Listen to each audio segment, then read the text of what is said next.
નમસ્કાર સર્વ દર્શક મિત્રોને સ્વાગત છે તમારું અમારા નવા એક બ્લોગમાં જેનું નામ છે પરાગ સાતા બ્લોગ. મિત્રો, ઊંચાઈ હંમેશા એટલી જ રાખજો જ્યાંથી વ્યક્તિ અને સંબંધ બે એકદમ સ્પષ્ટ અને ચોખ્ખા દેખાય. આ વાત સાથે આ ચીજ સાથે શરૂ કરીએ આજની નવી રેસીપી. મિત્રો, આજની નવી રેસીપી જે લઈને તમે આવી ગયા છીએ તેનું નામ છે લસણીયો રોટલો. લસણીયો રોટલો એટલા માટે કે આ શિયાળામાં વસ્તુ ખાવાની છે અને આ વસ્તુ છે ને અમારે ત્યાં મહિનામાં 15 દિવસ થાય છે.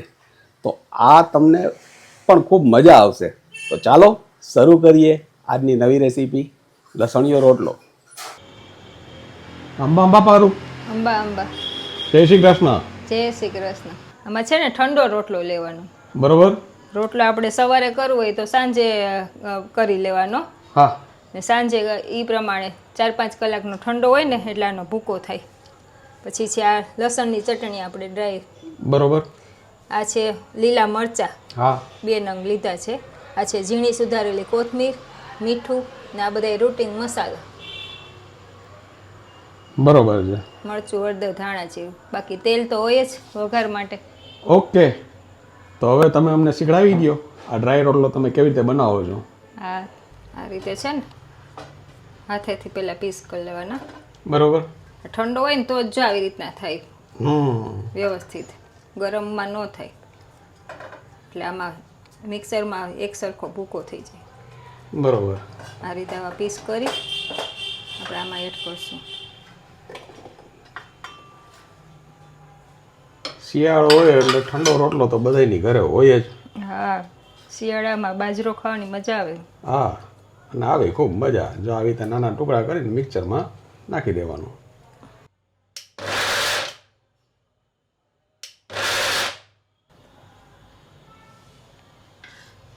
થઈ ગયો ભૂકો રોટલાનો. બરોબર.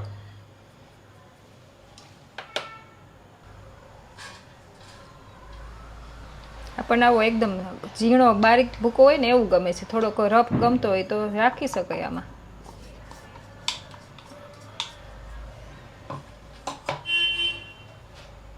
લસણની ચટણી છે ને આપણી ડ્રાય, એ આમાં એડ કરી દઈશું આપણે. આ રીતે હાથેથી આમાં મિક્સ કરી દઈશું.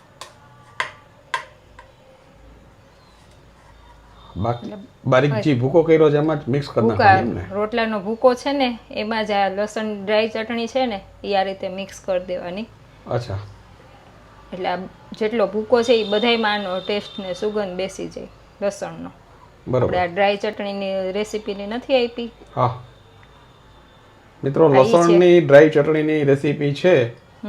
જો તમારી પાસે ન હોય તો બેલ આઇકોન દબાવી અને તમે જોઈ લેજો.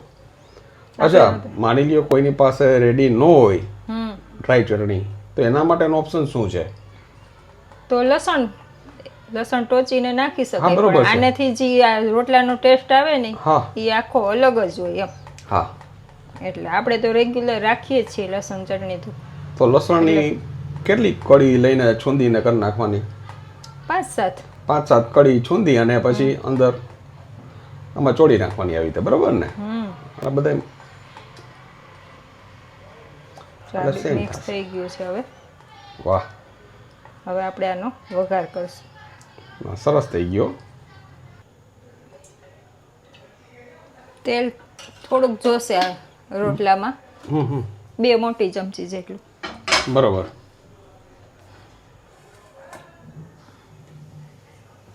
કે સાવ ડ્રાય હોય ને એટલે. હા.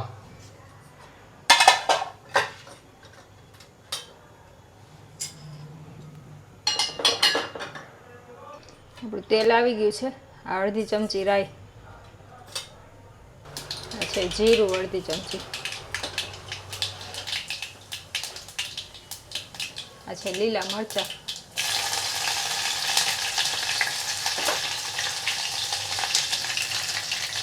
આપણો રોટલો.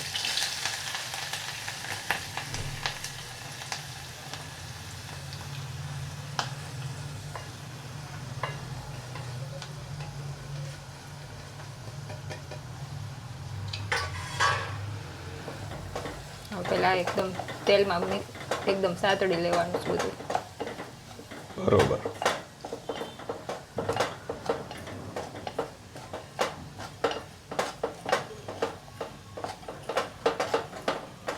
એકચ્યુઅલી તમારું કેવું એમ છે કે આ તેલમાં જ બધું સતળાઈ જશે, એકદમ ફ્રાય થઈ જશે. એકદમ ફ્રાય થઈ જશે. આપણે આ ભૂકો કર્યો છે ને રોટલાનો, ના લસણ ચટણી, પછી આ મરચા એડ કર્યા, ઈ બધું આમાં ફ્રાય થઈ જાય.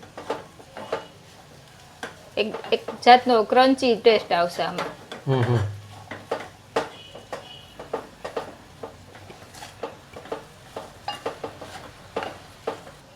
થોડુંક અમસ્તું મીઠું એડ કરશું આપણે, સ્વાદ પ્રમાણે. પછી છે અડધી ચમચી હળદર પાવડર, 1 ચમચી ધાણા જીરું પાવડર. આપણે એમ તો તીખું ખાઈએ છીએ એટલે લાલ મરચું એડ કરીએ છીએ, નકર લસણની ચટણી વધારે એડ કરી છે એટલે લાલ મરચાંની ઓમ જરૂર પડે નહીં. આ છે કોથમીર, હવે બારીક સુધારવાની એટલે સરસ મિક્સ થઈ જાય આમાં.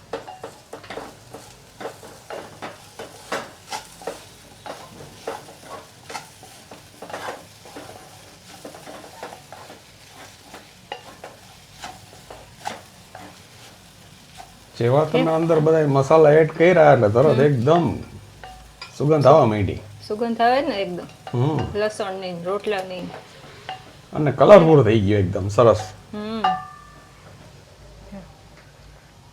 હવે આપણે ગેસ બંધ કરી દઈશું. આપણો ડ્રાય રોટલો રેડી થઈ ગયો છે. બસ આટલી જ વાત. રોટલો તૈયાર હોય તો જરાય વાર જ ન લાગે. અરે મિત્રો, તો તમે રાહ ન જોતા, અને આ રેસીપી તો તમારે કરવા જેવી જ છે. 3 મિનિટની રેસીપી છે અને ફટાફટ થઈ જાય. રોટલા સવારના બનાવી નાખવાના, હાંજના કરી નાખવાનું, બપોરના કરી નાખવું, જ્યારે મન થાય ત્યારે. બપોરના રોટલા કરી નાખો તો રાત્રે કરી નાખો, બરોબર ને? ચાલો, રેડી થઈ ગયો છો ભાઈ.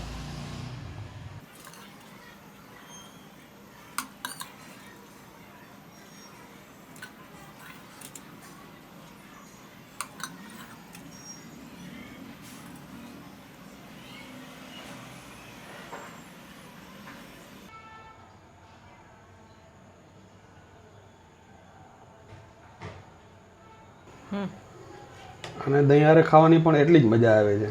જો આ લીધું દહીં, એમાં આ રીતે રોટલો મિક્સ કરી આખો ડિફરન્ટ ટેસ્ટ આવે. રાઈનો, જીરુંનો એકદમ સરસ સ્વાદ આવે છે, અને લીલા મરચાં અને કોથમરીનો અલગ સ્વાદ આવે છે. અને લસણ તો મૂકે જ નહીં, લસણની સોડમ તો અલગ જ છે, ખૂબ સરસ લાગે છે. જો તમને શિયાળાની તૈયારી કરતા હો ને તો આ બેસ્ટ રેસીપી છે. તમે જ્યારે પણ ઈચ્છા થાય ને ત્યારે આ રીતનો તમે રોટલો વઘારીને ખાશો ને તમને ખૂબ મજા આવશે. આશા રાખી છે કે આજની આ રેસીપી તમને ખૂબ ગમી હશે, અને જો ગમી હોય તો વધુમાં વધુ લોકો સુધી તમે આને શેર કરજો. એનું કારણ છે કે આ કોઈ નવી વસ્તુ નથી. કાયમ માટે અમારે ત્યાં બનતી આ વસ્તુ છે, અને શિયાળાના દિવસો ટૂંકા હોય ને એટલે ઘરમાં આપણા બહેનો, વડીલો, માં, બેન, દીકરીઓ બધી છે ને બપોરના રોટલા ઘડી લઈએ, અને સાંજે છે ને વાડામાં આને વઘારીને ખવાય, અને ખૂબ મજા આવે. એનું કારણ છે કે કડકડતી ઠંડી હોય ને તો આ કડકડતો લસણીયો રોટલો ખાઈ અને માથે ઓઢીને સૂઈ જવાય. આ વાત સાથે, આ ચીજ સાથે ફરી મળીશું. અને હા, જાતા જાતા જીવનની સૌથી મોટી સફળતા છે ને સંજોગો સાથે સ્વભાવને સેટ કર્યું એ. આ વાત સાથે, આ ચીજ સાથે ફરી મળીશું નવી વાત સાથે. ત્યાં સુધી તમે અમને રજા આપશો. જય હિન્દ, જય ભારત. ને હા, તમે અમારા પોતાના છો એટલે તમને કહી દી કે તમે તમારું ધ્યાન રાખજો, તમારા પરિવારનું ધ્યાન રાખજો. નમસ્કાર.